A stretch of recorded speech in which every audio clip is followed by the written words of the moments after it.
I would like to say something about myself. And I'm not sure how many hats I have today, plenty probably. And also I would like to assure you that I think our countries are very, very similar. We introduced open science principles over, let's say, 10 or even more years ago. I will have a presentation tomorrow about our steps. However, what happened last few years is really strange, the opening in our research data. And of course open access practices. So about myself.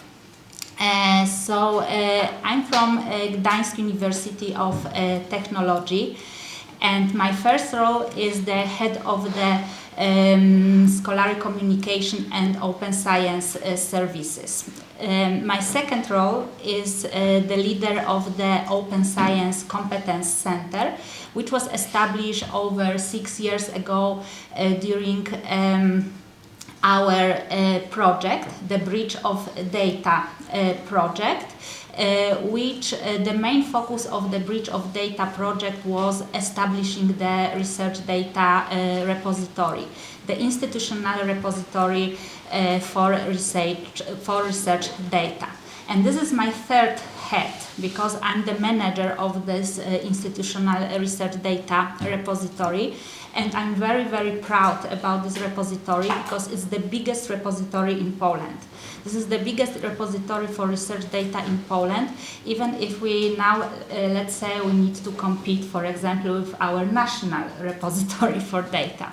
Our repository is certified by a Core Trust Seal, and now it's also a part of the European Open Science Cloud, and also it's a part of the EU node. I think we will be talking about it tomorrow also. About heads, my fourth head is that I serve as Plenipotentiary for Open Science for my Rector. So what it means that I'm part of the creating our open science policy for our university. I'm also involved in projects. At the moment we are running 2 projects. One, the national project. The national project is about establishing data stewards team at our university, and the second project is Horizon EOSC project. It's called Fidelis.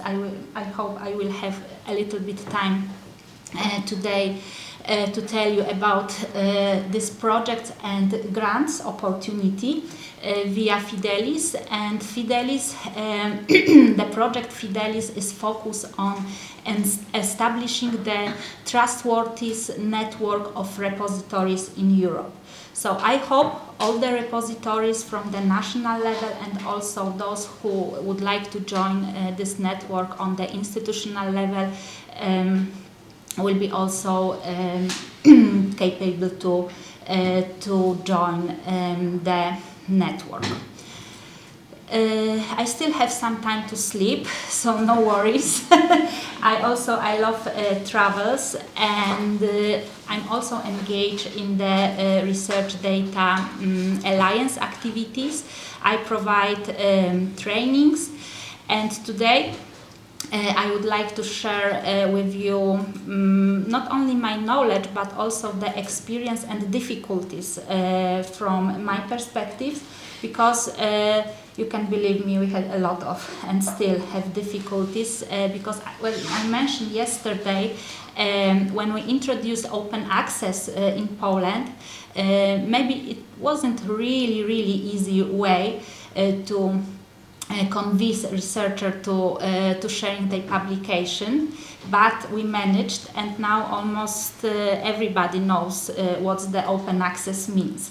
But when we are starting to speak about data, That was a little bit a different situation because I don't know why, but the researchers, many of them, of course not everybody, they were more possessed of the data, and they treated very, very, how to say, personally, and so sometimes. You know the stories probably about carrots and sticks.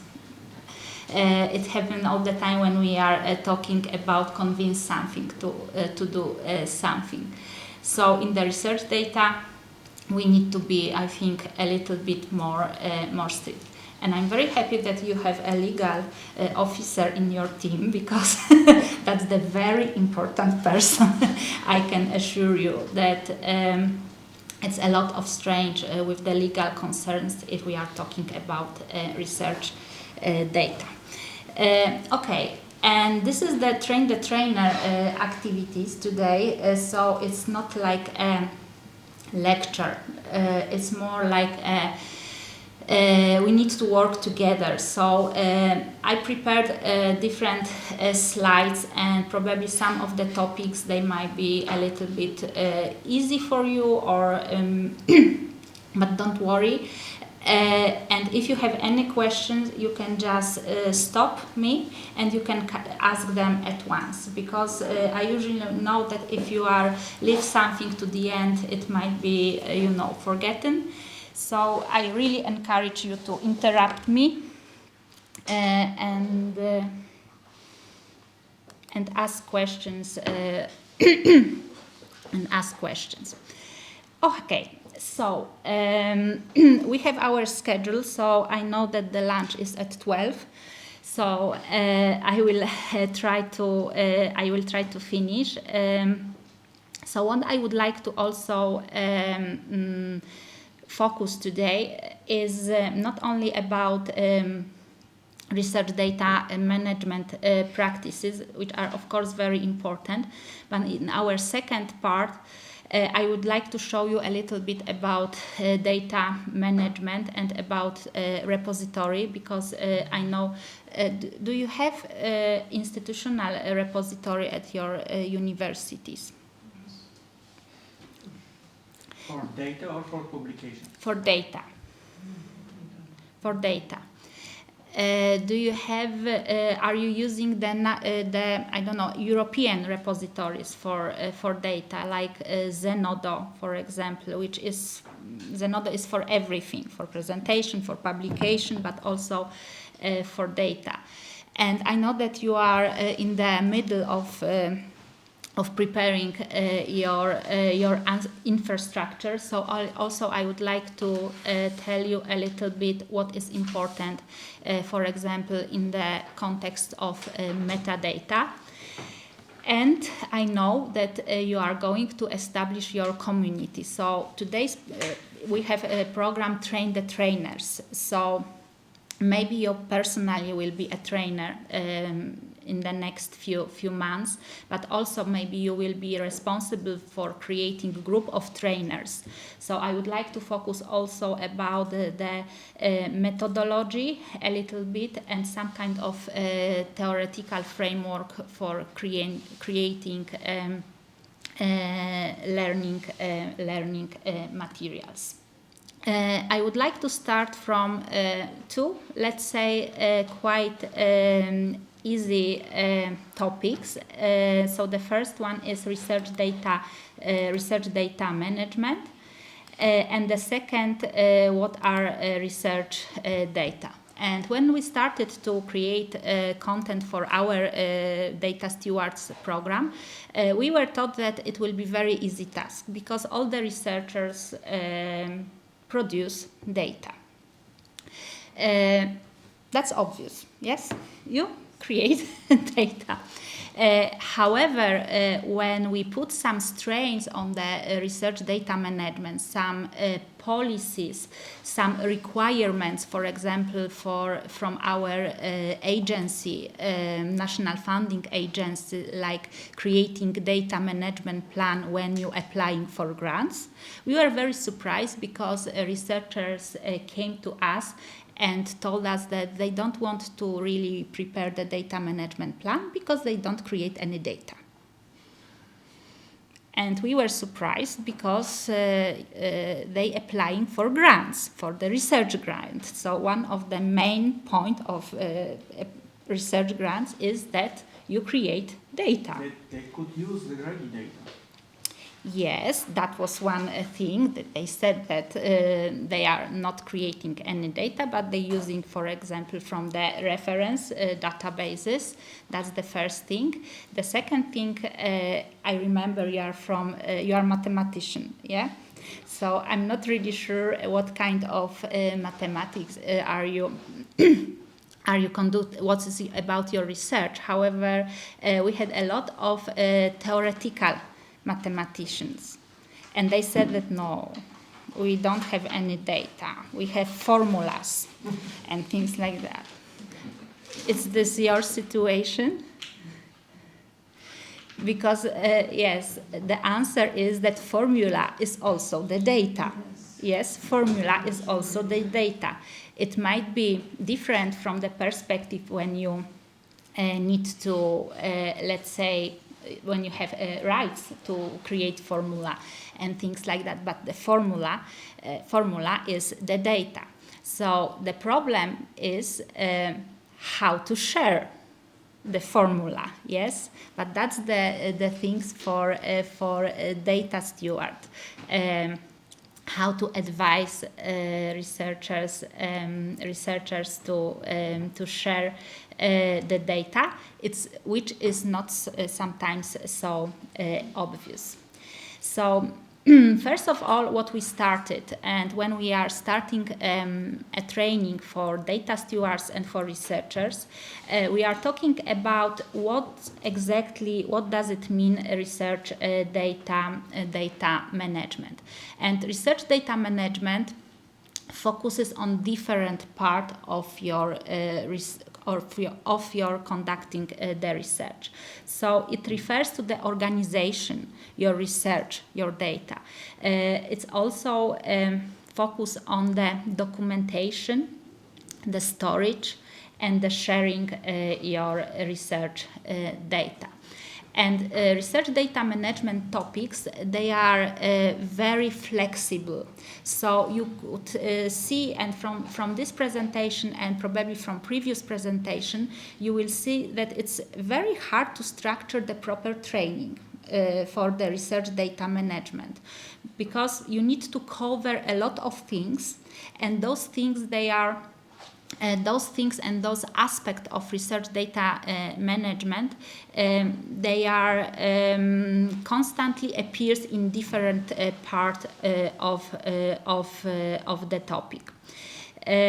However, research data management covers absolutely entire research data life cycle, and it's happened from the planning. So before you even start your research process, and it takes a long time, and it happened after you finish your research, and then we are talking about long-term preservation. And the long-term preservation is also very important and difficult regarding types of the data. You mentioned several times that you are dealing with big data, for example. So how to preserve big data, how to preserve the large amount of data? It costs. Yes, it costs. So we also, and it's not very easy and lovely topic about how cost your data, how cost the production of the data, and also how much you need to spend to preserve it. I have one question about your founding agency. how many years after you finish the project you need to keep your data. Not sharing the data in the research. How many years you need to keep your At least data? 5 years. 5 years. That's the very good 5 years, because in Poland I don't know why we have 10 years. I said at least 5 years. It depends on the program. It depends on the program, but 5 years it's manageable. 10 years is a nightmare at the moment for the case of Poland. Research data management. So you start your activities from planning to produce and then to preserve. However, also what you need to think about this is to ensure that your research data first is secure, then is usable, and then is reusable. They are three different things.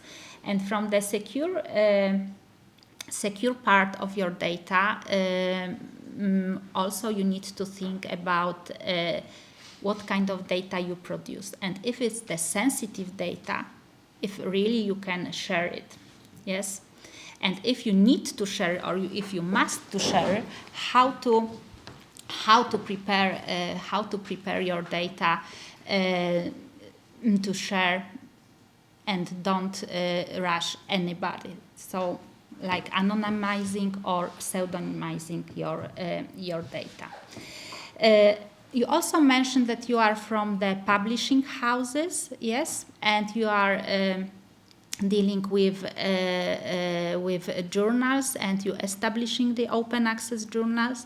Many journals at the moment from the big publishers like, I don't know, Elsevier or Taylor and Francis Springer, they are establishing their data policy.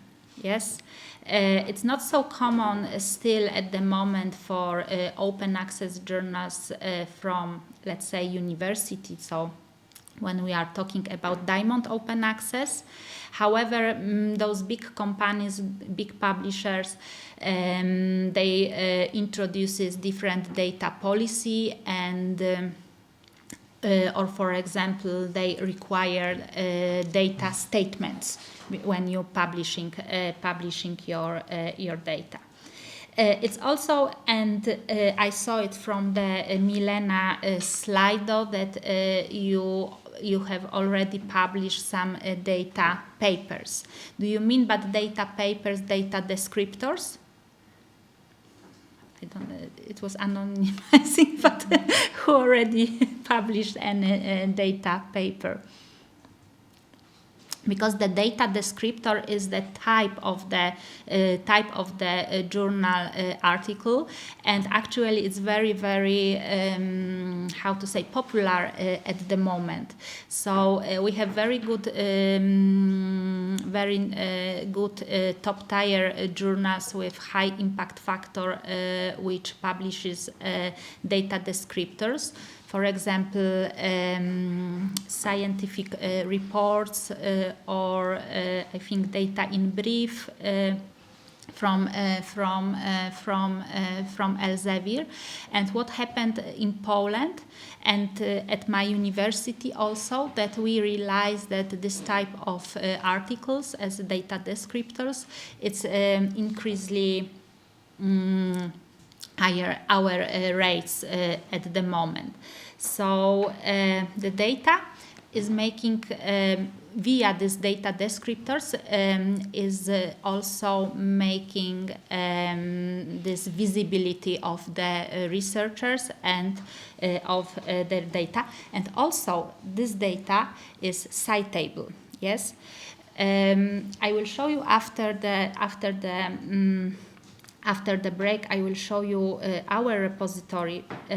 However, for example, I would like to mention that our repository is also indexed by data citation index from Web of Science.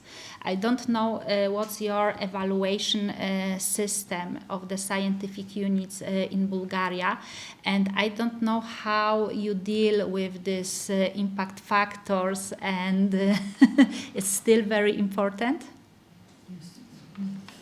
Yes, the same situation in Poland. Even my university and other universities signed the COARA. Have you signed the COARA?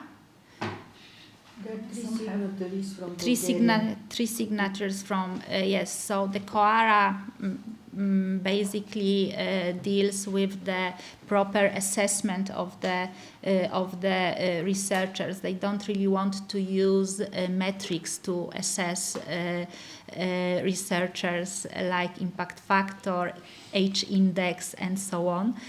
But in Poland, even if we sign this COARA, impact factors and H-index, they are still very, very important.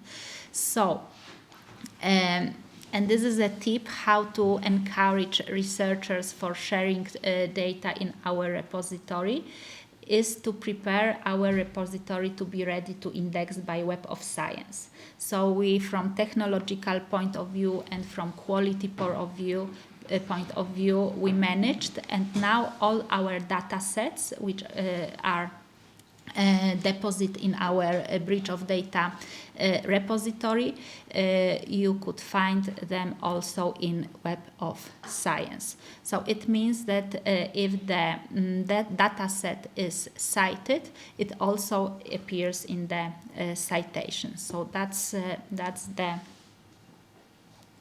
nothing. Okay. So that's another the tip, and this is a part of research data management activities as well. So to summary, what the research data management means. The first thing, it improves research quality and reliability, because if you find your data in the trustworthy repositories, it means at least that someone curated that data, check the data set, check the requirements of the repository, supports reproducibility and transparency. That's the reason why I mentioned the journals, the policy statements, the policy of the journals. Many journals at the moment have started to require not only the text of the articles to peer review, but also they required data for peer review. So you also have to send the data set for the reviewers, and of course in many cases, and your legal officer probably will tell you that sometimes it's impossible to share the data. For example, if your data is part of patenting. However, we have different possibilities to share in the repositories, for example direct links, and so it means that you share the data only with the reviewers. And of course, if you assign the proper license to this data, you can make this data using by other researchers, and you increase your reproducibility. It helps also meet funders and institutional requirements, and this is that part we are at the moment in Poland. So we have a little bit from the funders' perspective. We have requirements from our funders, and also many of the institutions at the moment started or have already published their open science requirements, open science policy, or maybe even single data, research data policies. And this is quite one of the hardest thing to do, to introduce the the policy, I think, at the institutional level. So you need to do this. The first, of course, you need to create it, and then you need to have support from your rectors, vice rectors. I'm looking at you because this is one of the main supporters, I think. So when I'm preparing the policy for my university at the moment, we had procedures from last few years. However, now, because we have new requirements and new national policy for open science, we need to adjust our institutional policy at the moment. So if I might use the word nightmare, this is actually the nightmare, because we need to focus on not only open access publishing, but also for doctoral thesis publishing, and then we need to deal with the research data. And the last but not least, of course, it reduces risk of data loss and misusing. Data loss, we have problem with screen today, so you can imagine how many problems they have in the storage with the data. Now, for example, it's a lot of cyber attacks on the data repositories. You mentioned also that you want to create some kind of data spaces. Then data spaces you need to connect probably to this European open science data spaces, and so that's the natural thing. It's not necessary, right? It's not necessary. It's a whole spectrum. I mean, you can have a fully private, you can have fully federalized, you can have somewhere in the middle. It's a hybrid approach. So Yeah, but from the secure and data loss perspective, you need also be, let's say, ready for that kind of attacks. it should be compliant, right? That's where, yes. Whether connected or not, it should be compliant. That's the big part. I mean, once it's compliant both legally and technologically, then connection is really a matter of design choice. And you mentioned legal and technology. So if the technology is the easiest way, but the legal, that's the main part at the moment.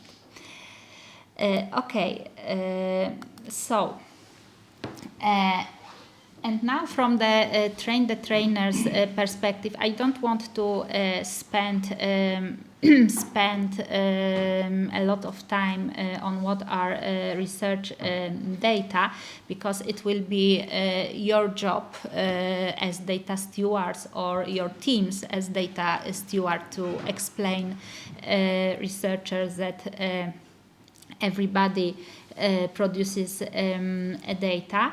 I only would like to mention that you have different types of the data.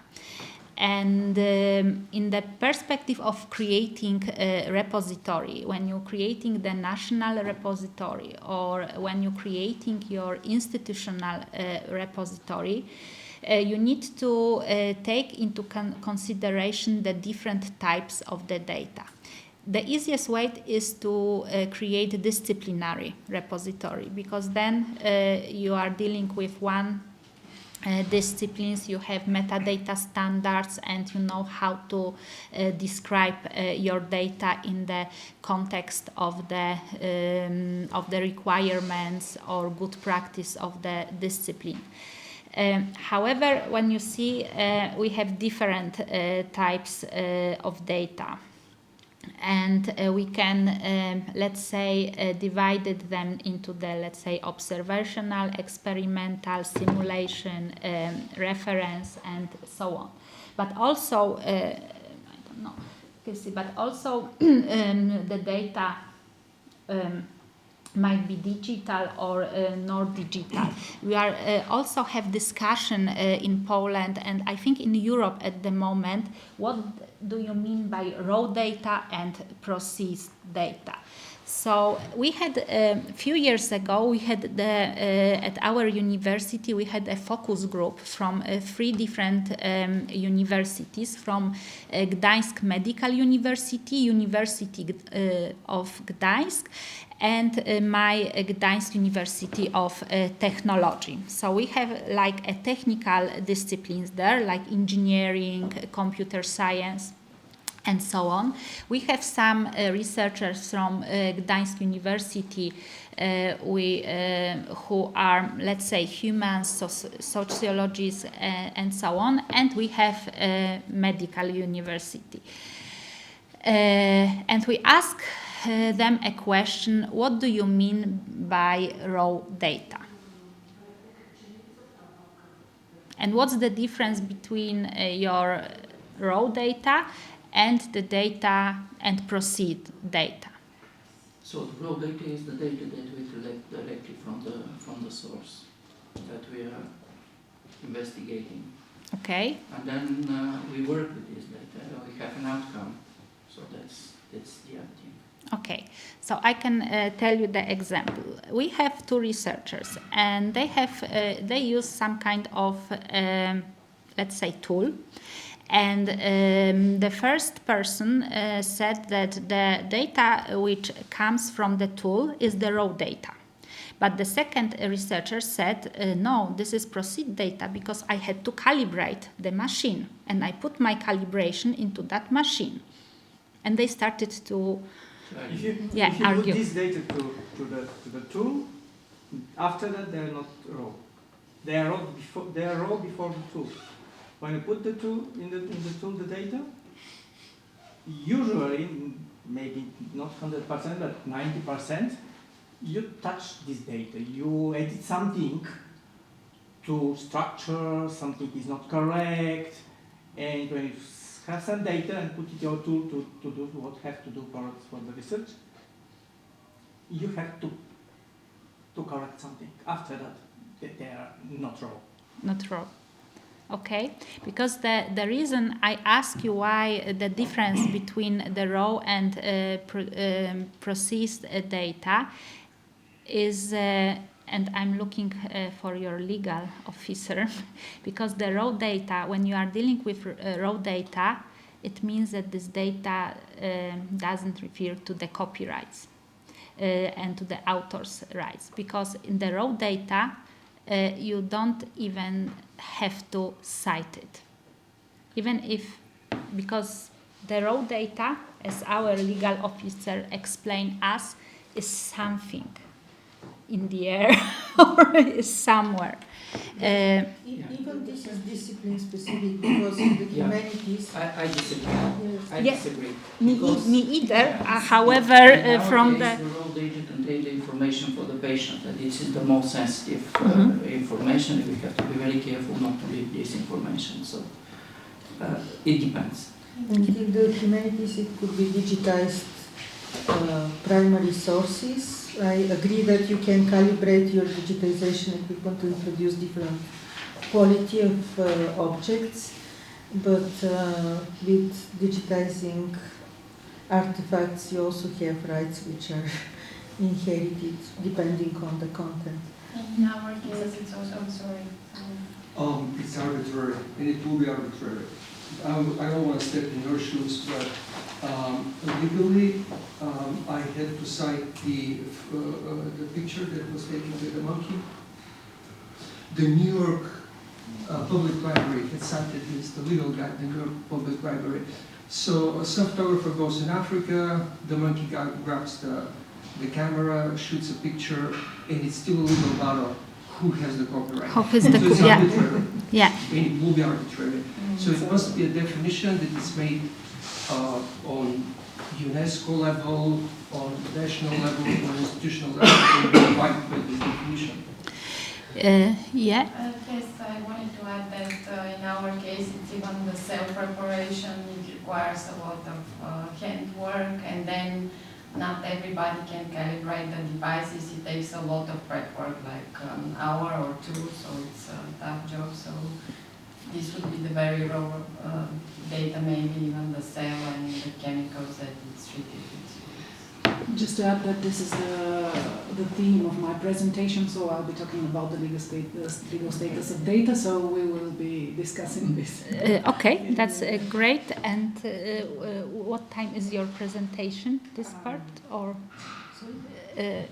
because the legal presentation, what Which time? time? Which time? It's part of this session. This session. Okay, so maybe you can start in 1 minute. I show you my example. I tell you about my example, because my PhD is never-ending story, and I was I was involved in few scientific grants, and in one of my grant, which I work, I deal with the research productivity of the scientists. So I conducted research on motivations. What happened when some of the researchers, they are more productive, and some of them, let's say, they are less productive. And I recorded a lot of interviews. It was semi-structured interviews, and from the funder's perspective, I had to share my raw data. And my raw data, in that point, it was my legal officer told me that this is all my recordings. They are my raw data. And this raw data usually is shared by the CC0 license. And CC0 license, it means that it's go to the public domain. So from the funder's perspective, I had to publish those recordings into the open repository without even CC BY license. I had to put them into the CC0 license. So even someone, let's say, take the records, could use it without citing me, without giving me the credential. And I'm sharing that because sometimes you will see from data steward's perspective that the situation with sharing data is not very easy. Of course, I could explain my funder that I can't share the data because of the sensitive information, like I couldn't anonymize this. You could because it's a voice and other things. However, when I translated and transcribed the data from the recordings to the transcript, it means that this is the processed data, and then it was very, very, very easy. So one of the most the second difficult tasks after explaining after explaining researchers what the research data means is the differences between raw and processed. May I question? Yeah. Who paid for this interview that you make with the people? The funding agency. The funding agency? Yes. And they require. They require to be open? Yes. If it's required by the funding agency, I think that they have to be open. If Yeah. you pay from the university, they pay your salary, and somebody have to sit it. Yeah. So, yeah, but it was like my insight yesterday. My inside me. Yeah. I'm very open person, and I'm open science advocate. Yes. So it was very strange for me that I had that situation, and now I think I understand researchers better, and I can understand their concerns, because it happened also to me. Finally, But you know from the beginning, when you sign the contract, that in the contract is written that when you make some data from your research, the data should be open. Yes. initially. And I don't mind with that. However, the okay. differences between raw data and processed data, for me, it was a little bit different. I thought that my recording, it will be the processed data. I could anonymize that and publish. I was prepared for doing that. But the legal officer told me, because if I will have different legal officer, he could, so you will see. So I wasn't expected for that definition of the raw data and processed data from. It's discussable. Yes. You extract data from people with your interview. Yes. But you process this data because you ask questions. Yes, and it was semi-structured interview. Questions. Exactly, and that was one of my arguments. It's not the same to ask you what you do yesterday and what you eat yesterday. Yeah, but the legal officer opinion was quite different than mine. Okay, So, but that really strikes me more along the lines of GDPR type of issue, right? Yeah. Obviously, you were given consent to use data, and then the data subject had very specific purposes for which they have given consent, and consent is obviously quite limited, right? And then the GDPR clearly supersedes whatever contract you signed with your funding authority. And then, I mean, it really doesn't strike me as something that the legal officer can say, well, it's in the contract, we just published the sensitive personal data, don't care about it. Right? Yeah. It doesn't really strike me as such a case. And you mentioned, or is it me that's getting it wrong? you mentioned very important thing, consent. You need to prepare your consent in very carefully way. Now I have experience, and now I can structure the consent, cover very many different aspects. But usually, sometimes the consent, can you agree to publish your data? That's it, So I don't want to go into details in the research life cycle. And here's the diagram, one of the most I think popular, which introduces the 7 main steps in the research data life cycle. But I know from the experience that it might be adjusted to the specific discipline. I can in my trainings, we also use the circle with five main steps. So it depends on you, on your approach, and probably on your experience and disciplines. However, some of the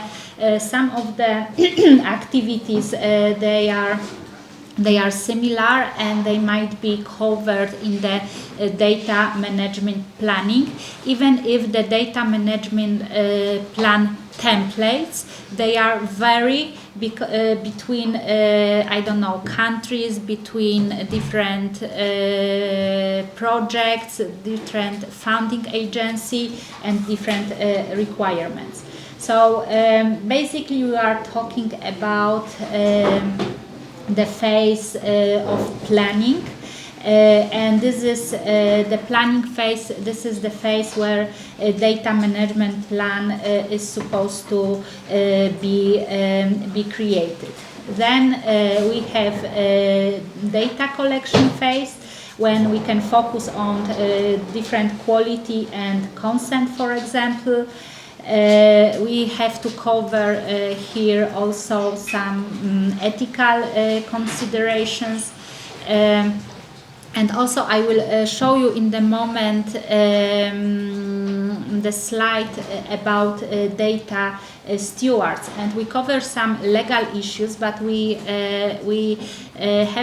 didn't have time to cover ethical issues, and the ethical issues, they are also very important in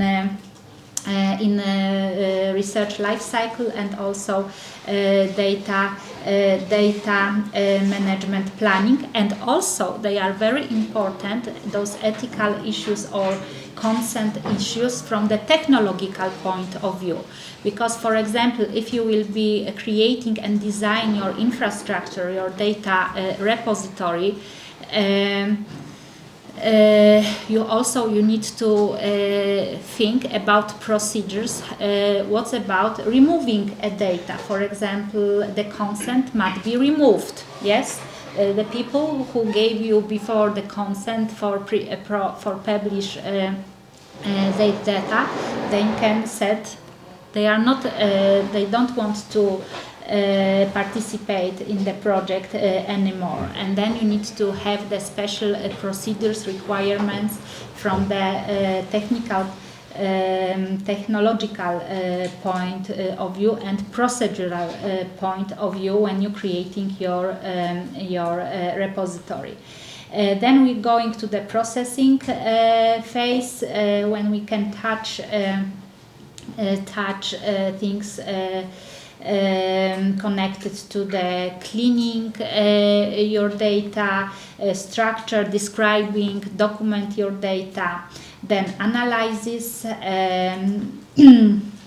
so how your data is transformed into the some kind of different scientific knowledge, insights, publication. This is one of the output. Then preservation, how data is preserved, and what's the difference between long-time preservation and storage and archiving the data. Archiving the data is something different than storage the data, and the preservation when we are talking about long-time preservation usually involve different types of tool. The same with the sharing. Sharing data in the, let's say, open way, you will need different tool, different infrastructure than, for example, storage your data. That's the reason I ask you how many years you need to keep your data after you finish, for example, the project. It's 5 years. If you are dealing with the big data projects, and when you produce the enormous amount of data, it's impossible to share everything.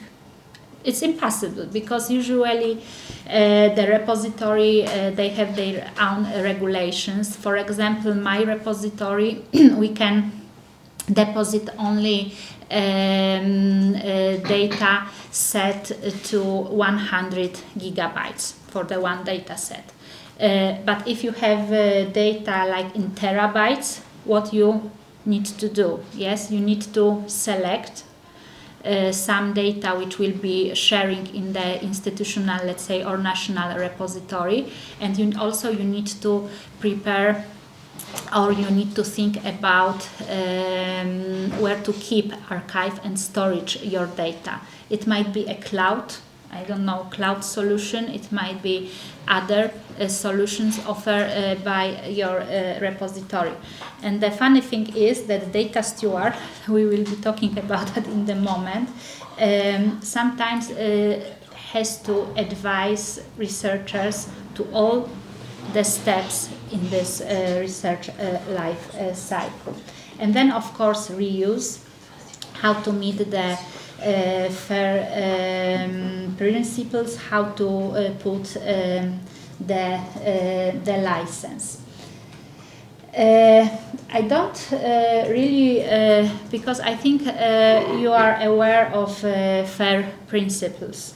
Yes, so I don't really want to spend much time on that, but from the trainers' point of view, they are very, very important to understand by researchers.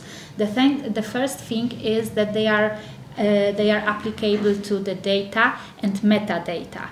And even in the original FAIR principles, you can see these brackets that, for example, the first principles, metadata, brackets data, are assigned a globally unique and persistent identifier.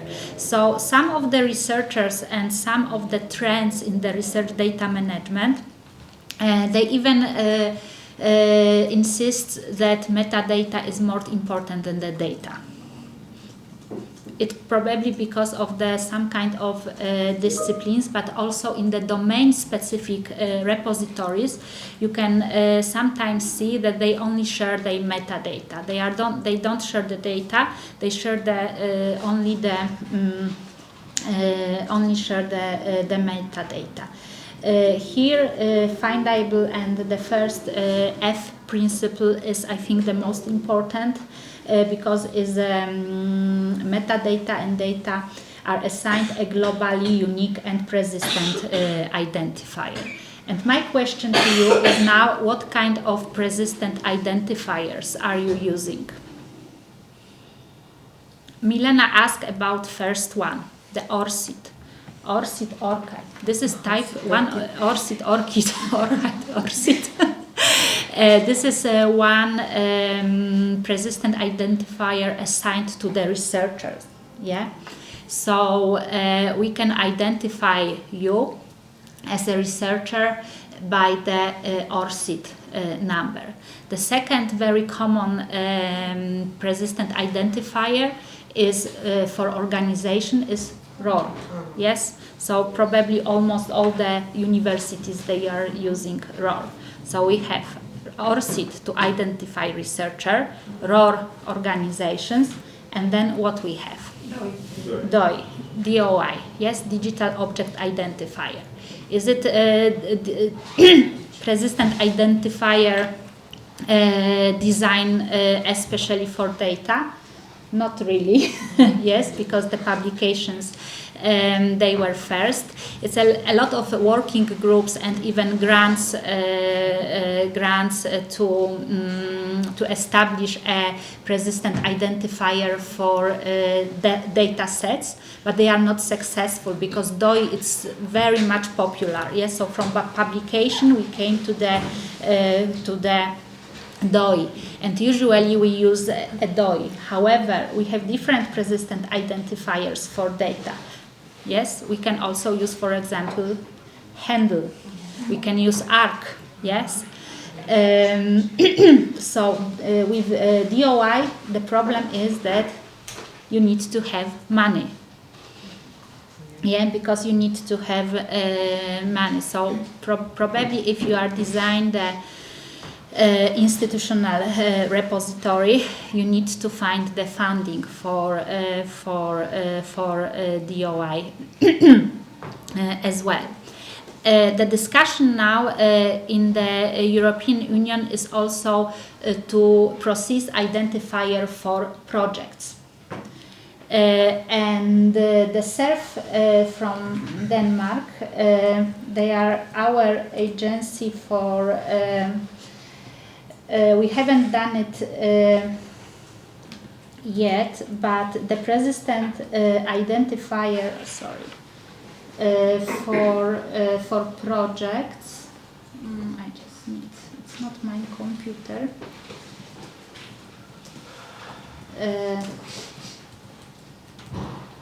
They are started to using the rate identifier.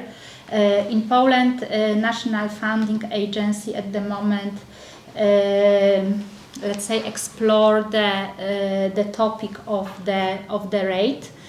Also, it's explored by European Commission. The rate was developed in Australia and is widely used in Australia and that part, and then United States, and now it has come to the Europe, because maybe you will have the same problem as we in Poland and in Europe, that we don't have persistent identifier for the project. So this is one of the solutions. I'm not really sure if it will be successful, but I just want you to mention that as well. And also we have other persistent identifiers. For example, PID-INS, which is now explored to the tools and to the different instruments. So the persistent identifier makes your data findable. Then, of course, you need to cover the topic as a data steward and the person who provides training, the topic of the accessible.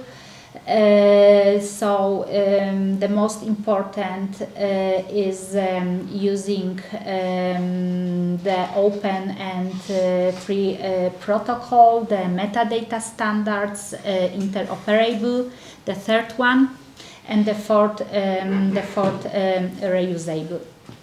But what sometimes is missing is the care principles, and especially because you are some of you, they are from cultural heritage, humanity part of science. Maybe you are also familiar with the care principles. Care principles, they are quite new because they were developed during the a conference in South Africa, organized by Research Data Alliance, CoData and World Data Systems, and they are dealing with the ethical use of data, especially data related to indigenous people and communities, but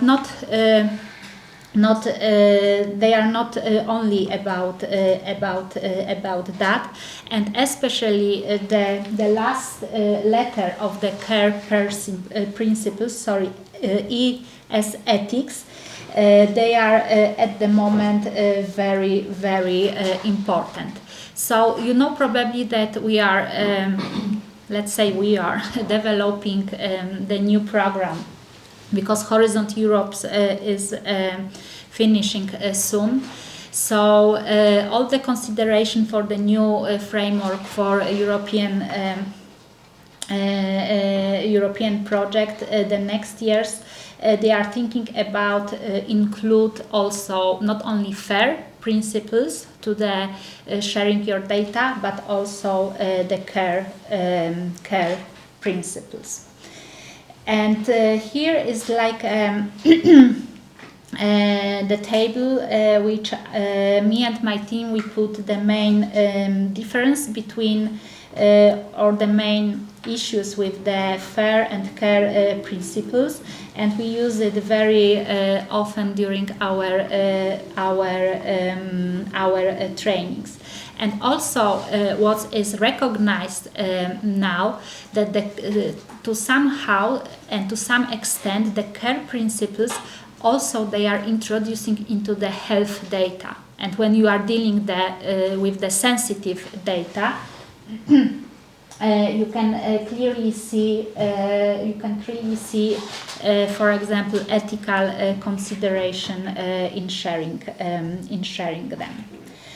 We don't really have time to explore that, but I really encourage you to explore this topic by your community, by your teams, and then jump in to make it even more complicated. So I think there is a lot of confusion why there is FAIR and there is care. Yeah. Why do we need two sets? So FAIR is a lot about the technical usability, discoverability of data sets. Care is more about the ethical principles behind data sets. There is even a third set which is called trust. So we have some people, some colleagues here who come from repositories. Trust is also a set of principles for repositories. So it has transparency, responsibility, user focus, sustainability, and technology. Yeah, I will cover a little bit about trust in one moment when I come to the repository. So very quickly about data management plan, because this is or maybe I see that you are in the picture, but maybe when because I haven't finished one, I have it a little bit later, but maybe I will jump here about data stewards, because data management plan checking and helping researchers at the university in shaping or even creating data management plan is one of the most common typical task for data stewards. And who is data steward? I had this discussion during the lunch break that we are using the English term for data stewards. We try to introduce the Polish translation of data steward. However, it seems like someone like taker, like if you are take care of, I don't know, old people or animal. That so it's we stopped using we're using data opiekun in Polish. And do you use the Bulgarian? We have the word opiekun, yes. It's more like a legal guardian, I would say, maybe. Yeah, it's very, very, very hard. And the problem with data steward at the beginning for our researchers and for our authorities, it was that the steward, they just mean that someone from the plane, like a data steward, yes? And it was a lot of confusion. However, after the years, I think we just stick with this English name of the data steward. But again, from the administrative point of view and legal point of view, this is very complicated. For example, at the university, if we would like to hire data steward, the first thing, the profession is not recognizing. So I can't hire someone who's not exist. Then, from the administrative point of view, it's a problem with the name of in the English name. So I need to translate again. If I translate data opiekun, and I put into the portal, it's just also not recognized in the community. So we are dealing with all different librarians things, like for example senior librarians, and then I have tasks, description of the tasks, and in the task I can put data stewardships as a task. The profile of this person is generally data scientist. For example, working with people in medicine or biology or other area. Why you put this name? Because data scientist is someone completely different than data steward. The prevalent in the States is data librarian. Yeah, maybe in the United States you have data librarian. Data scientist is for example, at my universities we have program for data scientists. They are researchers. The program is situated at the Faculty of Physics, and data scientist is not exactly the data steward. This is one of the definition recognized by European Commission that this is and it's not the Data Steward Act as a bridge between researchers, IT services, and open science units, if you have it. Data steward helps with preparing data management plan. So he or she needs to have a knowledge about different principles of the open science. They advise people with the legal terms. In data librarians, sometimes in the United States, you also have metadata librarian, I think. It's also more specific. Data steward, so one more slide. It's also responsible for data documentation, data metadata standards, FAIR principles. That's the reason many of the projects agency, they are try to put some kind of frameworks in this data stewardship terminology. And what they realize that data steward, we say it's a bridge between IT research and the open science unit, but also in the data stewardship you can recognize different types of data stewards. So for example, this division is taken from the Elixir community, from the life science. They recognize this 4 main types of data steward. The first one is the policy strategic data steward. He dealing with authorities that developed research data management and open science policies. We are talking about open science and research data management policies, but for example, other countries like Sweden and Netherlands, they are creating even more specific, like PIT policy, persistent identifier policy for the infrastructure and so on. And then they recognize research or embedded data steward, and they are like a day-to-day research support. And the model from Netherlands, we like everybody try to follow up that model, is one or few data stewards on each the faculties. So for example, you have data steward at the Faculty of Biology, you have data steward on the Faculty of, I don't know, Economics and so on, Architecture and so on. Why? And usually they encourage to embed PhD students or even more senior researchers.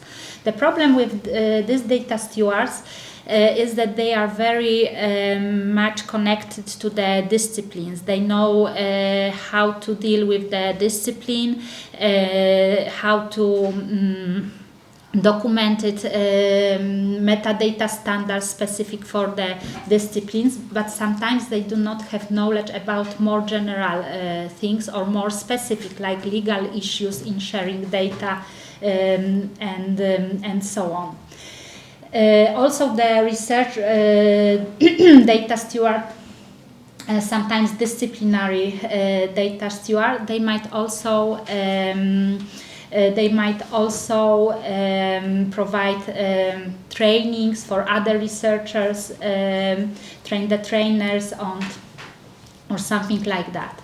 And also what they recognize is infrastructure or technical data steward. And this is data steward which is associated usually in the repository. If you will build the repository, you will need to have data curators, data manager, or infrastructure data steward.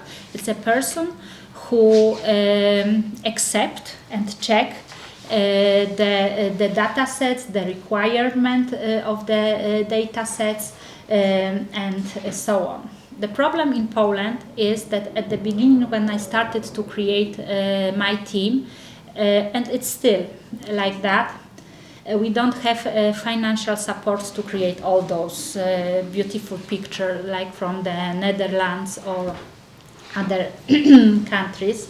So our data stewards, they are doing like everything, yes, literally everything. So now I'm very happy because I have team that I have 2 domain specific, let's say, data stewards. I can consider, yeah. If they do everything with the data for one paper, scientific paper, are they part of the publication team? It depends. It depends. The first thing, it depends on the corresponding authors or the PI of. It depends when you writing your publication. If you are writing your publication because of the projects and you have to put some you have to produce some publications. It depends on PI to include them. Of course they should, but you know sometimes how, I don't really want to say that, but most of you were PhD students. And I also am a PhD student, so I know how much I spend on the publication. I don't really want to say something unpolitical, but yeah.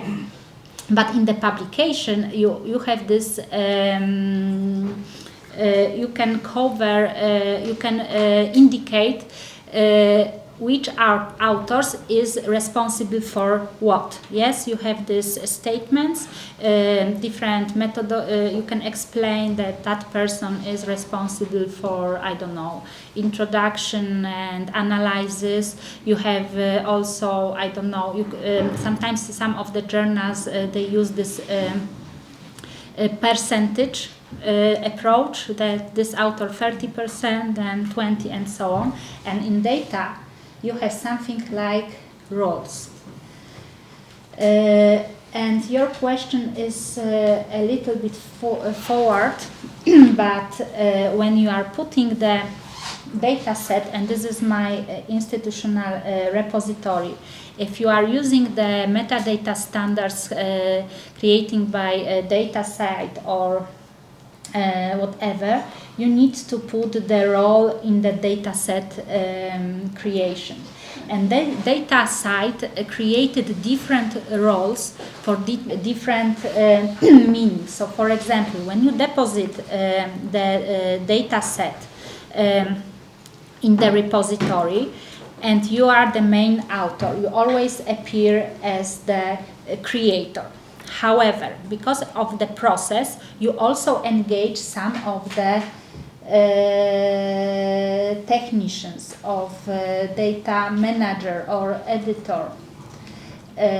Sorry, I don't know what happened with that. Maybe I check this and yes. So producer, hosting, distribution, data manager, data collector, work package leader, supervisor, contact person, different roles when you create the data set. And that's the main difference between publication and data set in terms of the authorships. They how to say, they created the special roles in the producing the data set and or data. I smile because in Bulgarian law there is no any benefit to be author or co-creator or whatever in a data set. This is not like paper. You could produce very excellent data set for other scientists, but this is not in part of your final evaluation. Yeah. Exactly, and in the Poland is the same. That's the reason why I said at the beginning that it's very, very hard to encourage people to publish data. So what we did, for example, we indexed our repository into the data citation index of Web of Science, and then the people, they can see, for example, the citations. Of course, if the data is cited. That's the one thing. The problem with the data is also that it's not part of the evaluation process. It's not. I mean, it's part of the evaluation process, but not in Poland, and I presume not in the Bulgaria. So it's also the very, very long road to, to how to say, to advocate. It's the same with the publications. This is a tool. This is a mechanism. You can get the contribution to the other people involved in the process. However, you are absolutely right that you don't have credentials at the moment. But in other countries, Germany? Do you know in other countries are there this credential for career development of the scientists? They preparing some of the credentials in the Netherlands. So and the Netherlands is like it's like a model.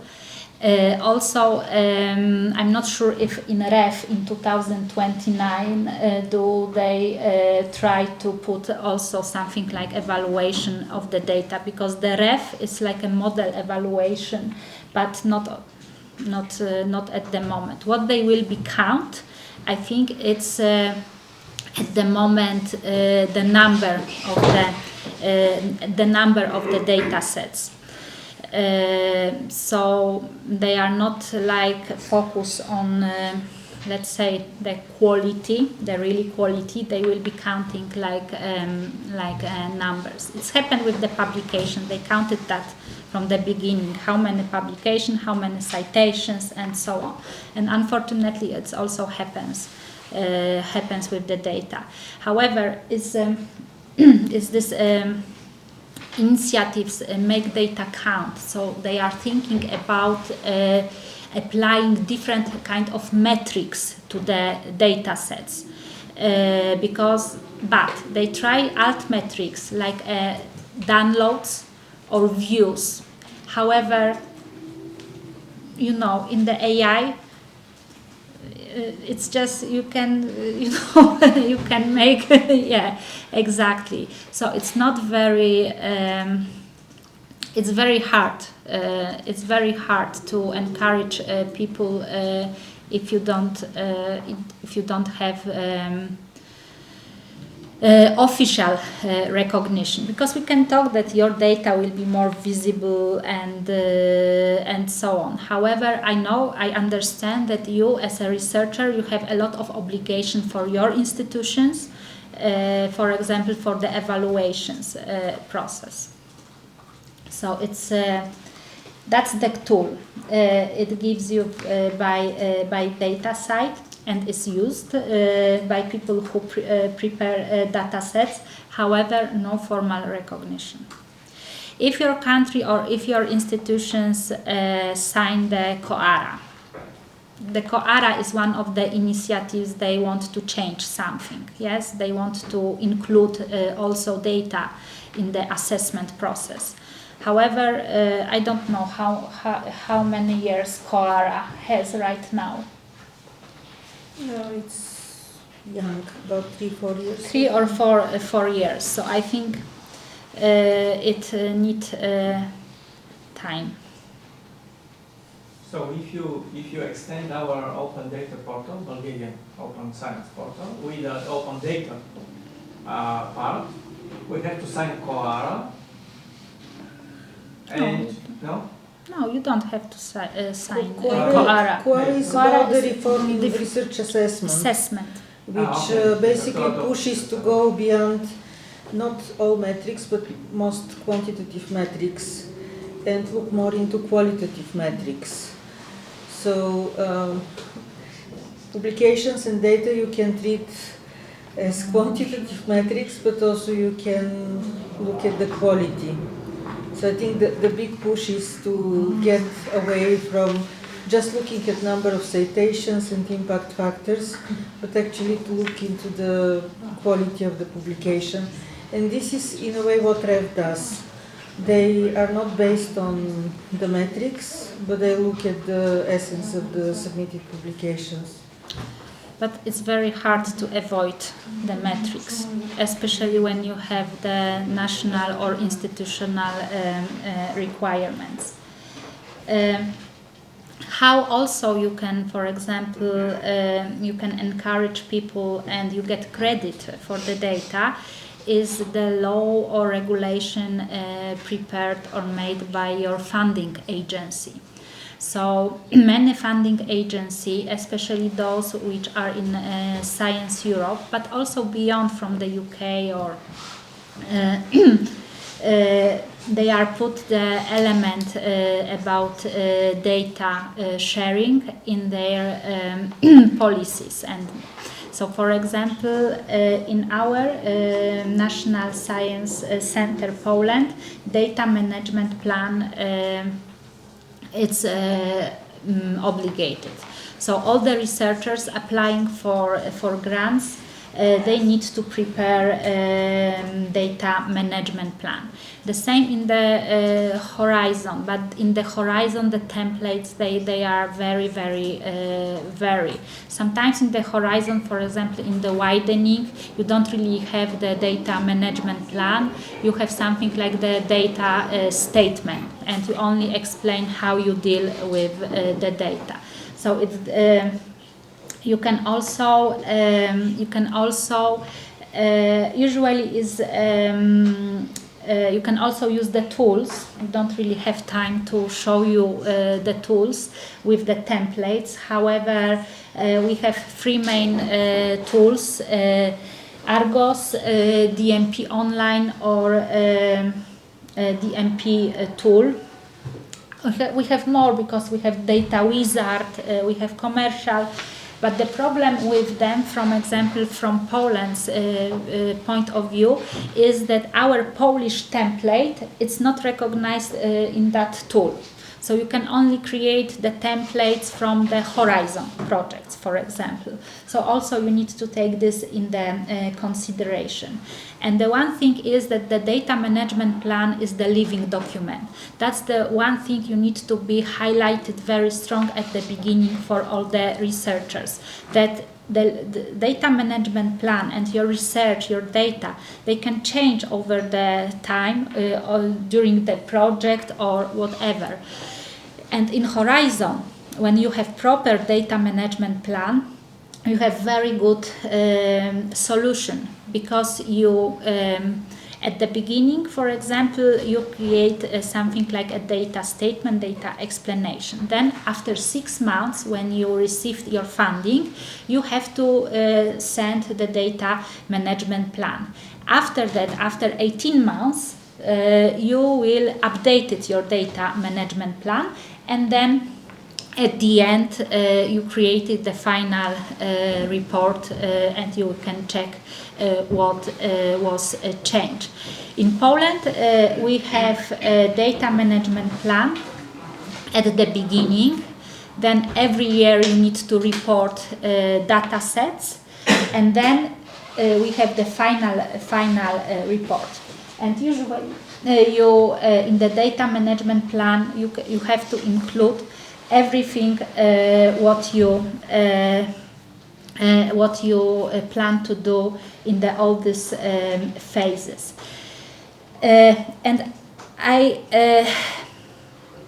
put the third column here for purpose because I'm not against, and I think this is our reality.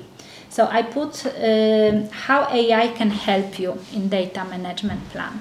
Because of course we would like a data stewards, that all the researchers, they will prepare a data management plan by themselves. But it happened like a few years ago, yes, but now not.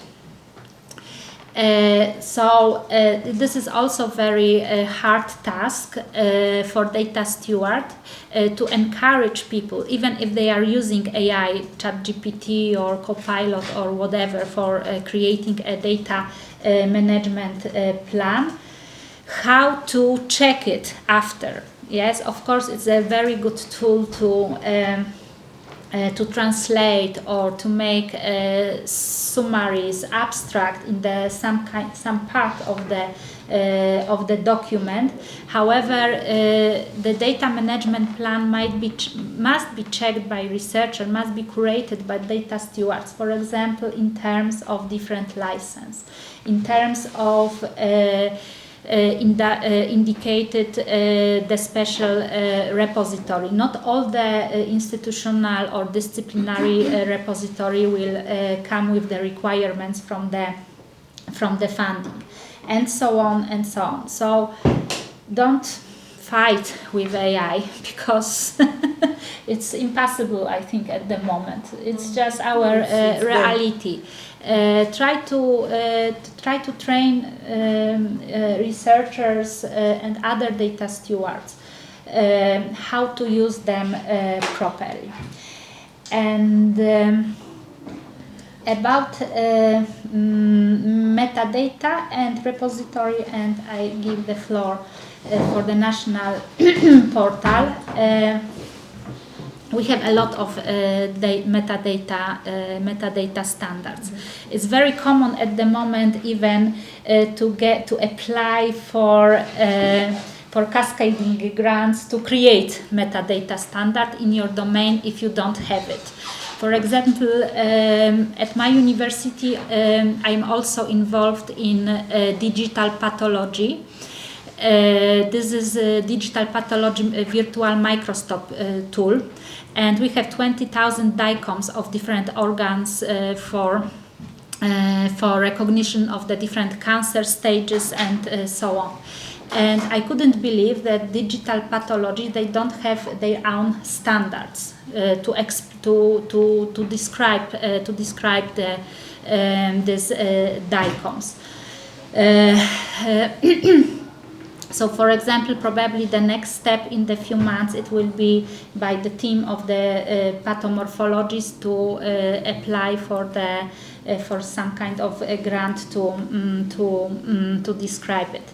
But this is a domain specific, and you can see that it's a lot of. I just put some examples of the standards in the table. But usually when you are, what I mentioned at the beginning, when you are developing your national open data repository or institutional repository, you need to use something like a general metadata standard. And the most, I think, popular at the moment is DataCite, using the DataCite. So the DataCite provides you a general metadata schema, and also this is the organization, and also they support you the DOI assignment. It's not free. And it's not free, of course, and it's not free. I mean, the standard is free, but the assignment, yes. Use of the service is yes. not free. And why I'm working with the DataCite, and what is very good, this metadata schema is very adjustable. So you can add the different attributes of your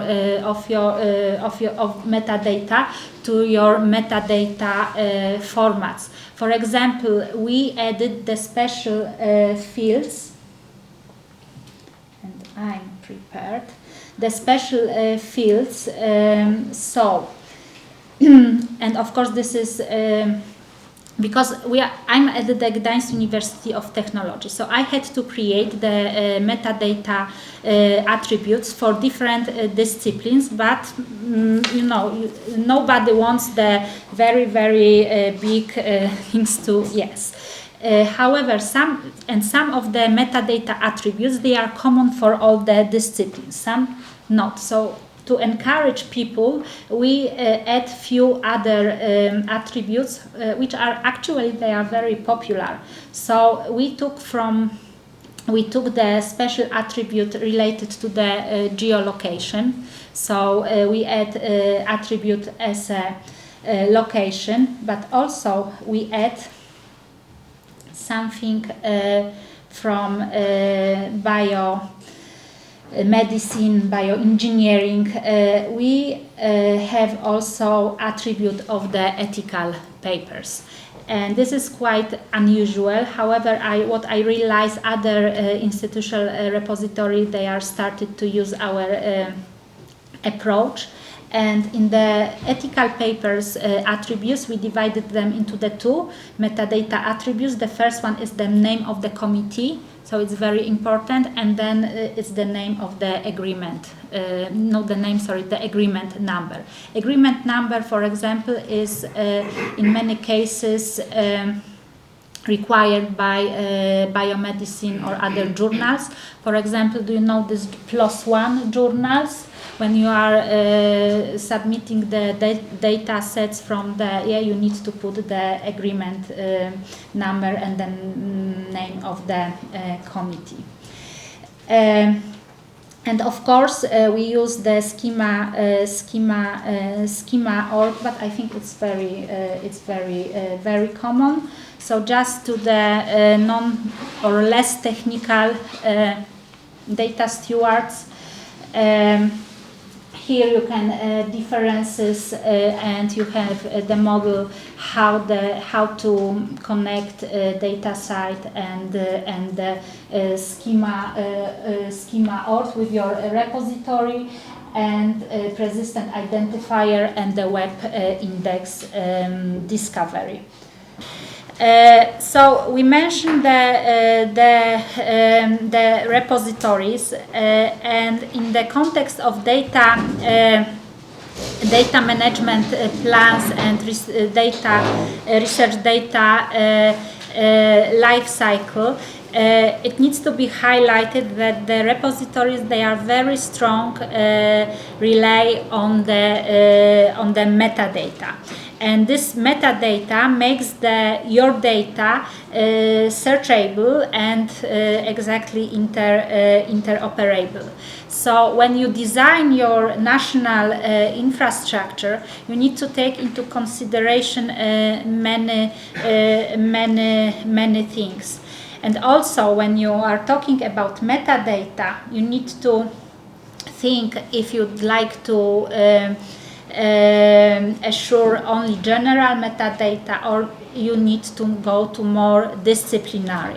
But if disciplinary, then you need to think, for example, of the second level of the metadata, like vocabularies, ontologies, connect to the repositories.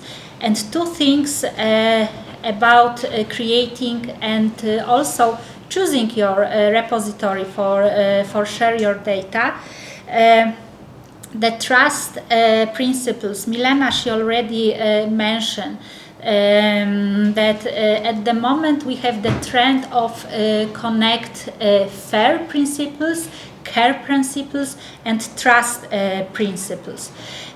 Trust principles, they are like characteristic rules, they need to be followed by the repository. So when you design or when you choose your infrastructure to share, you should take into the consideration transparency, if the repository has clear policies, governance, workflows, responsibility. So if you have this data curators, data steward to proper check your data, user focus, sustainability, different, how to say, for example, if you establish a repository at the university, you have the sustainability in your mind, because usually a university as a whole has more funding to preserve your data. If the university, for example, include the policy of preservation or long-term preservation in their strategic goal, then you might be a little bit more sure, let's say, that you don't lose your data. Universities and traditional universities, they have of course their own history.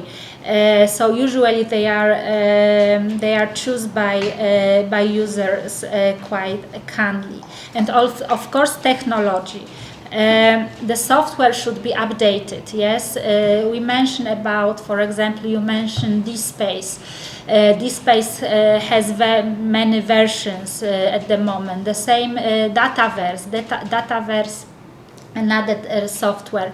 They have different updates. So your developers, they need to be included in the process of creation the infrastructure. And on the other hand, and the trust principles, they are, let's say, for free. But also on the other side, we have something like the certifications of the repository. We are talking about trustworthy repository, and the most common and I think the most famous certification at the moment for repositories is Core Trust Seal.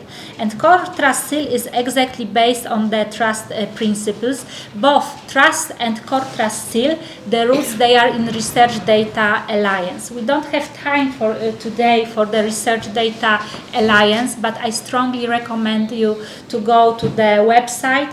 I'm the chair of the organizational advisory board of the Research Data Alliance, and we are working with universities and different working group. So trust repositories and Core Trust Seal, their roots, they are from the working groups created by or among RDA.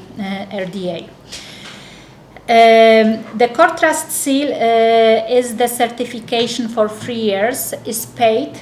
At the moment, I think it's $3,000 or something like that, and it has to be renewed every 3 years. But this is the brand, this is the recognition of your repository. And the requirements of the Core Trust Seal, they are changing also all the time. And this January, we introduce, because I'm the reviewer of the Core Trust Seal, we introduced the new requirements, and in these requirements we don't have time to go to the requirements. It's 16 requirements. They are focused on your workflows inside the infrastructure. However, very strong focus is on long-term preservation, and we even call it active long-term presentation. And we have different types of the repositories. We have disciplinary, institutional, general purpose repository, or national or domain specific repository. Each of this repository they have their own policies and rules of participation. So what is also common in this area of the repository, I already mentioned with you this initiative Make Data Count. So they try to at least deal with some kind of metrics. Not successful at the moment, unfortunately, but they try to help demonstrate the impact and reusing of the data. Another thing to consider to join is data site community, and also in the context of looking for the repository, you can index or register, maybe that's the better word, register your repository is in referee data. And this is also the tool. It was developed by one of the EOS Fair Impact project. I strongly recommend you to go. We don't have time for workshops, but usually what I'm doing during the training, I'm checking the FAIR of the data set deposited in the one of the repository. Just remind you that the FAIR principles, they are the technological layer of the data, not the quality layer inside. However, in this Fuji is a free data FAIR assessment tool. You can check, for example, if you are using Zenodo repository, you can check the level of the fairness of the data set. You can check your data set from your national repository, and it's also from a technological point of view. It shows you what you need to change or what you need to develop in your infrastructure. My repository usually got the score between 82, 88 or sometimes 92 percentage. It means how many metadata attributes, metadata fields they are filled by researchers. Okay, and now we are going to the last part of the training or our meeting, let's say, because it's not the proper training. It's how to support, how you can start the training, the policy creation at your institutions. So what I haven't yet highlighted is the competence centers or open science competence center. I'm not sure if you are familiar with this concept. The same as data stewardship, the competence center doesn't really have the one definition. The framework for creation competence center was, for example, developed a few years ago by EOSC project Skills for EOSC. However, let's say, for example, my competence center was created before even EOSC project, and it was part of our Bridge of Data project. I mentioned you at the beginning that my project, Bridge of Data, the main focus was on the creation of the data, research data repository. But in the same time, when we started to design our research data repository, we realized that we can't make the same mistakes again as with open access. In open access, we developed the infrastructure for open access publication. However, our researchers, they didn't really know what the open access means. So when we started this project, at the same time, we developed the infrastructure and we also started to develop the Open Science Competence Center. So we were ready to get support on different levels for the researchers. And the Competence Center in the EOSC landscape, they sometimes usually concert only on the data skills, data literacy, and so on. We realized that this concept is not enough because, for example, if you have a publication, you need to connect data with your publication. So you need to have a knowledge more broader than only on the sharing research data, but also you need to take into consideration different, green open access, gold open access, the funding requirements, and so on. So when I started to create a team, and we had that discussion during the break, I put different people with different competencies together, and we created the Open Science Competency Center. So we, at the same time, we give researchers the support for open access, different open access policy, open research data, and also open scholarly communications like information literacy and also citizen science, open educational resources, open communication using, ResearchGate for communicate they research, or even how to prepare the preprint. So at the moment, Open Science Competence Center at Gdańsk University of Technology. This is our landscape. So we are dealing with the institutional CRIS system. We have research data repository. We have that digital pathology virtual Microsoft. We're dealing with different projects. We have open access repository. We connect publication, but also we publishing not many, just 4, I think at the moment, journals via OJS system. We have catalog of scored publishing houses, conference materials, and also our Bridge of Knowledge platform when we manage the academic profiles, research equipments, research teams, inventions, a little bit complicated with this patent office we try.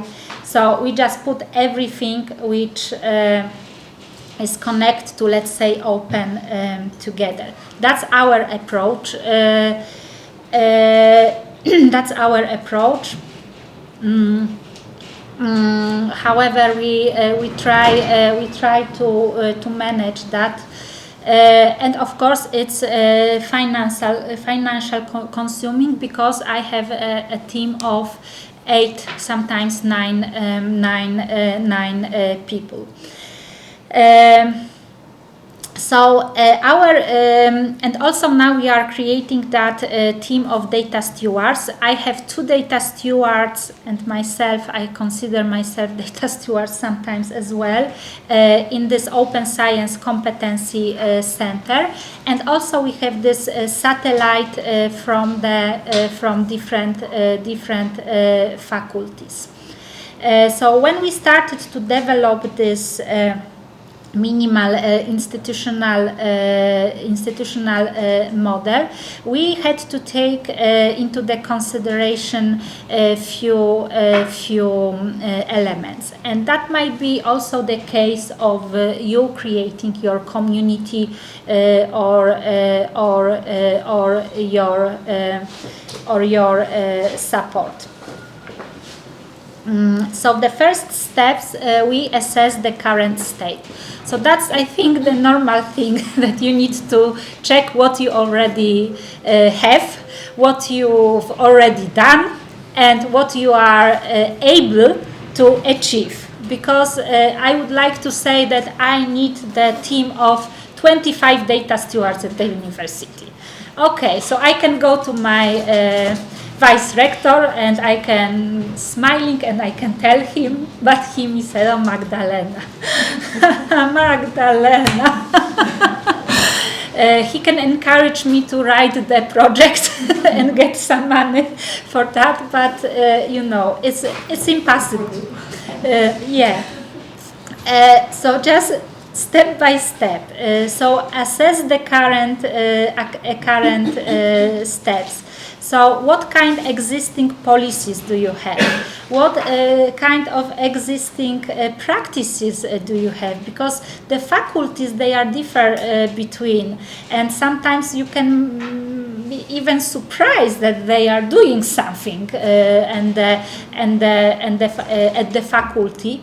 And the problem, if you are from the library, is that the library is always at the bottom, yeah? Mm-hmm. So not always, but it's in...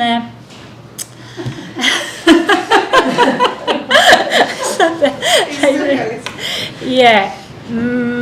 But you know, it's not that we need to work on the culture that we are the partner in the creating the policies and things like that. We are very, very valuable resource, very, and we need to be treated as a partner, not like because So it's very hard.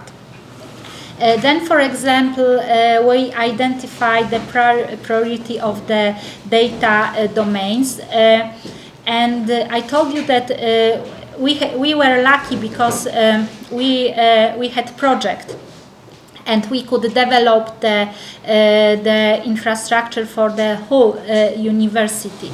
However, maybe if you are from the smallest institutions, you can consider to start with one of the emerging domain. Yes, and maybe they have also the projects, the funding, and that might be also the suggestion for you. And then we selected pilot areas, so we choose motivated units or projects with the clear needs. It's also very good if you have the Horizon project, or you are a partner of the Horizon project, because my university usually is a partner in the Horizon project. However, in the Horizon project you have these policies for open access and open data. So you might encourage people to participate in the building the community. And then you just define the criteria and what do you mean by data stewards, and what do you mean by better or success data stewardship. It was very helpful what Milena showed, the advertisement of the job, because then you can focus on the different aspects from our work. But what is the most difficult for me and for my team with institutional risk? It was mentioned by our authorities all the time that we need to focus also, or we need to include these legal requirements or legal obstrains.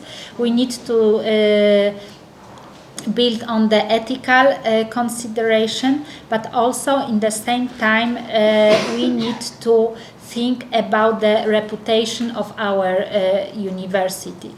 Our authorities recently started to use the term brand of the university, that our university is supposed to be such a brand. So we really need to focus on our reputation. So everything what is open, what is publicly open, can't, infringe our reputation. From the data steward point of view, and when creating research data policy, we also try to put data in the center of the strategic goals for the university, and assure our researchers and authorities from the beginning of the strategic value of the data. And here, for example, happens EOSC, and it helps us a lot that we became part of the national Polish node for EOSC. I will be speaking about that tomorrow. So this is one of our short how we developed a short institutional plan. This is just example. So the first thing is that they wanted for us to create it very fast, for 6 months. However, it was impossible to create it in the 6 months, so we extended that to the 18 months. We had to be realistic. We established our visions and objectives, and we try to connect the dots with the institutional goals. So we use the two approaches, bottom-up approach, but also top-down. So in the same time, we went to the authorities, and we include the authorities in the shaping the goals, and also we created or we trained the data stewards. We focus on different data types. We assess what kind of units they are involved in research data management issues, and then we could identify the roles and the responsibilities. So data owners like researchers, stewards, and also we take into the consideration accountability of our approach. And then we made the priority actions. We started from the 6 months, but it was impossible. And we created some kind like a train the trainer programs for data stewards. And how we train those data stewards? We organizing training and awareness. We build their skills by different workshops, guides and communities. We had a little bit funding for send people to the conferences organized by EOSC or other Research Data Alliance, so it helped a lot. And then we started to, monitoring progress. So for example, now our data stewards from faculties, they are engaged in checking data management plans for their faculty. And it's really helped because from the beginning, all the data management plans, they are coming to my office, and 2 or 3 persons they had to check everything. So this is the same, just in the text. And because Milena, she asked me to prepare. I have still time. Yes. Okay. Prepare something about the training.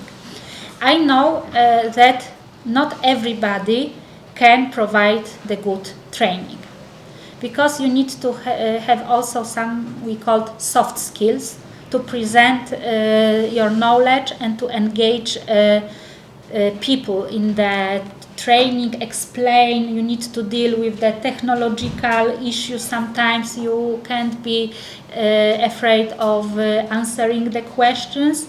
And I always said that the good trainer always must tell you when she or he doesn't know something.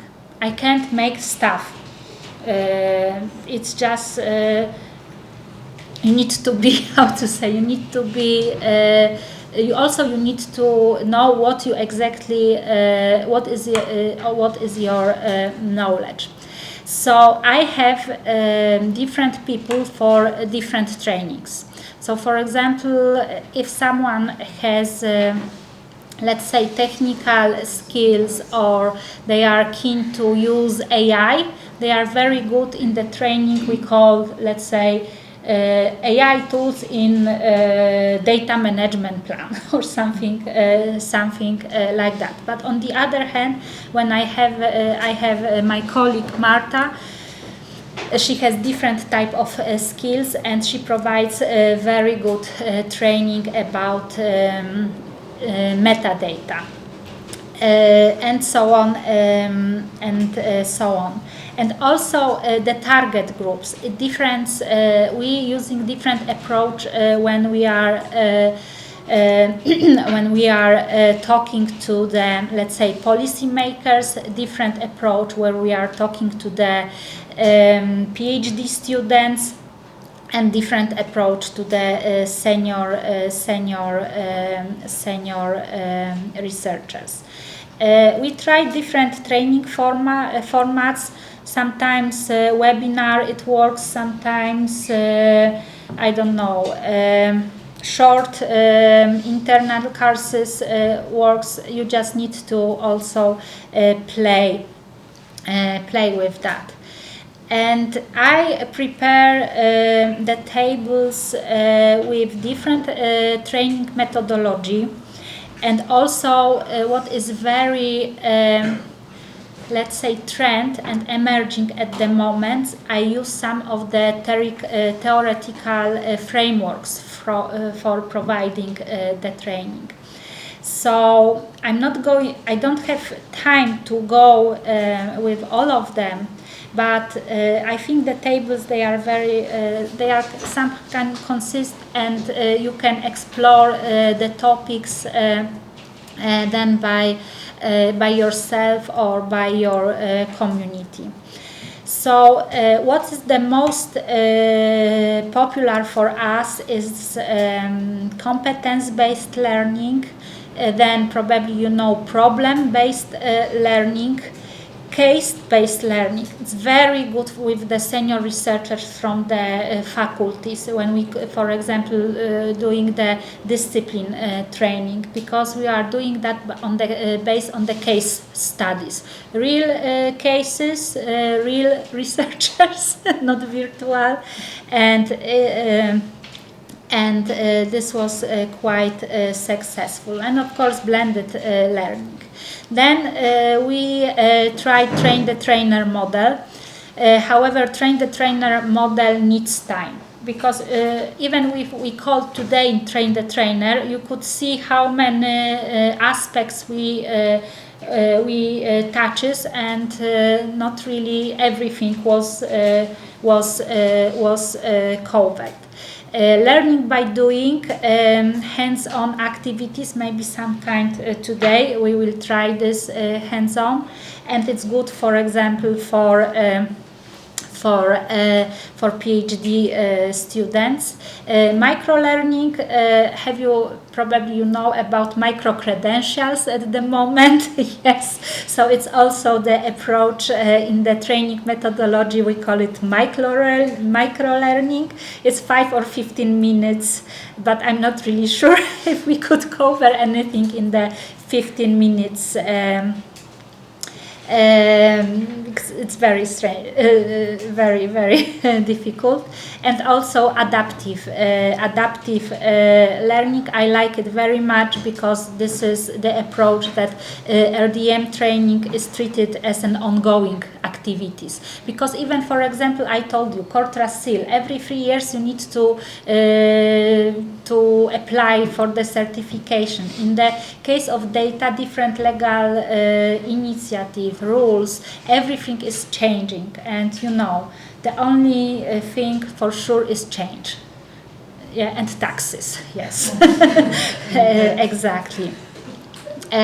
So here you have our matrix, how we identified a few competencies areas. Then you have the core competencies, what learners can do, and then you have these training methods and which kind of competences they need to be covered. So this is the example for you, but you can play with this matrix. I think it's used, this matrix, very often in different training projects. The first and the most important thing is identify this RDM competence area. Some of the approaches, like from Skills for EOSC, using more, sometimes less, and it's very easy to adjust. You just keep what you need. And then I'm just thinking the last thing is the theoretical foundation for research data management. Is especially important when you, for example, want to create the program for the university, for example, like diploma, certification. Exactly. It needs to be based on some kind of theoretical concepts. And I really I used one or two, usually two, maybe three, this theoretical framework. I'm not specialist in all of them. However, I give you, I think, eight examples which are on the top right now. The first, and is like a top of the top at the moment, is change management theory, or agents of change. When we are provide training to the especially to the policy makers and to the authorities. It's very common with the change management and change of the academic culture. Then science and technology studies, STS, so scientific knowledge and practices are co-produced with technological and social structures. That's what we are talking, that the data steward is a bridge between technology and society and government, like national policy. So this is also very, very important. Institutional theory, I don't really like it, but this is the main focus is that the organizational behavior is influenced by some kind of standardization, the norms, the rules, the policies. So if the authorities create the policy and tell the researchers you have to publish your data twice a week, so the researcher, if he or she wants to work at this university, she or he has to do this. Yeah.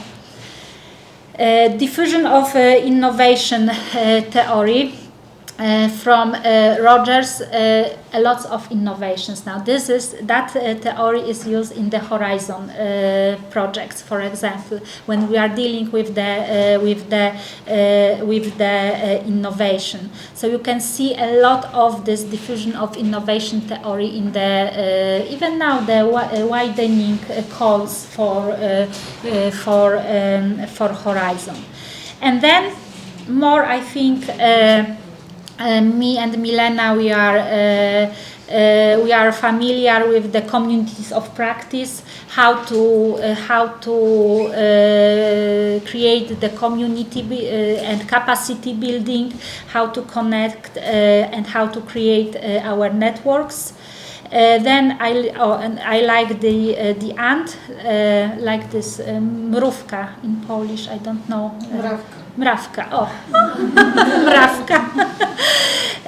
So it's a little bit similar to the STS because we need to connect the social and technical field. And the last two, legitimacy theory.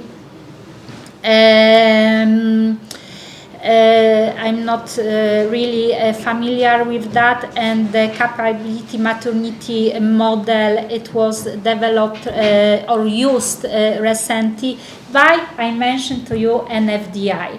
So NFDI networks started, they always, this is from Germany, they also produce a lot of different trainings, and they use this, especially this, the capability maternity models, organizational capabilities developed through defined maternity stages.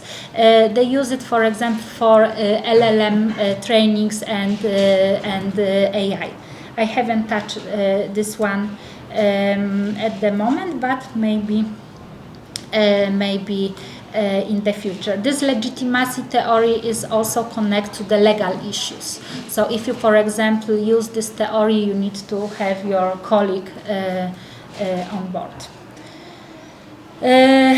Okay, and I think yes, I have 5 minutes. For example, I prepare for you some kind of how I prepare my trainings or my materials. So, for example, in that case, I choose two theories. I took those, of course, which I like. So this is STS and this AND, because they are for me quite similar. And so what I did, I started to think about different sections. When I prepare this training materials. The first Of course, it's rationale, but for me the most important is the target group, competence area, and of course learning outcomes. And when you have the learning outcomes and you know what you need from your audience, then you can design all those activities. And this is one of the example. And this training, for example, this one is for 2 or 3 hours. I usually do with 3 hours with a break. And it's very, I think it's one of the most, I don't want to say popular at my university, but probably the most chosen by our community, because we also we have the page. Unfortunately, now it's under construction as only in Polish, but it will be available in English, I hope, in the next few weeks. So I will leave the links. We can order. How to say, introduce these trainings on our website, and researchers or cathedrals or departments they can sign. Then it's another. This is from my colleague. She used the free approaches. She mixed train the trainer, self-development, and also agents of change. And this is a very nice training, because you cover the research leaders and the champions or or policymakers and so on. And the last thing is the training materials. Milena, she already mentioned that you will be producing some kind of training materials in Bulgarian language. We did a lot of with Polish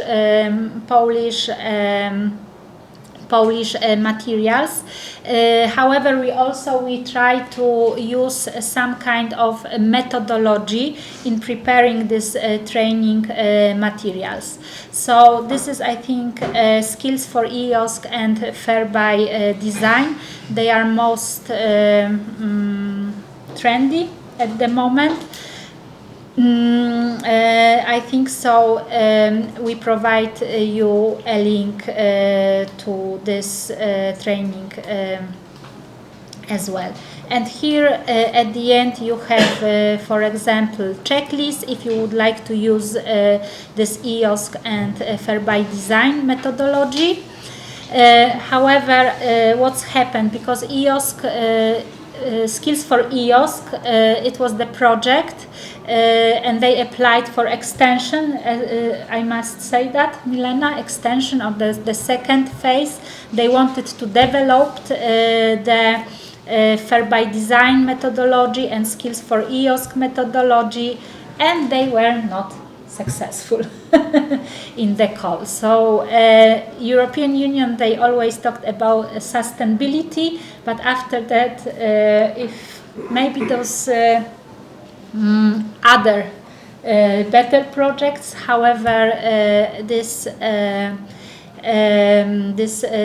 Fair by Design didn't get extension.